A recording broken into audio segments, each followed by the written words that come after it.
Who's against that? And the concept is something that's we call balcony solar, or also known as plug-in solar. What is balcony solar or plug-in solar, and why is that even important to us? So balcony solar, I like to call it balcony solar because everybody knows what a balcony is. It conjures up an average person on the street's mind. Oh, okay, I know what you're talking about. It is sometimes also called plug-in solar. Basically, it's just a version of solar that we're all familiar with that is portable, and that is because solar panels are modular and you can just do smaller systems.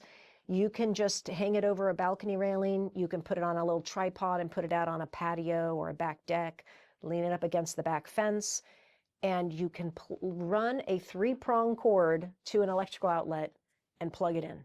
That's all you need. You don't need to get, utility permission. You don't need to get building permits. You don't need to, spend a lot of money for, somewhere between 500 and 600 bucks per panel.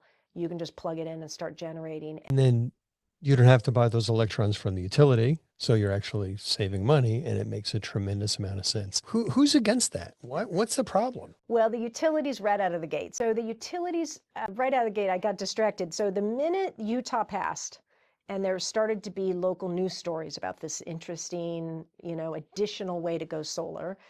The utilities got the PUC because they're like best buddies, and they immediately organized a meeting of the different utilities and of the regulators, and they declared, oh, no, no, no, no, we cannot let these people do this. They have to they have to sign an interconnection agreement. They have to pay us $150 to do that.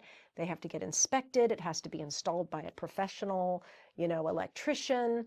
This is our world, and we have to have say. That's amazing. I mean, it's like the supermarkets would say you can't have a vegetable garden in your backyard.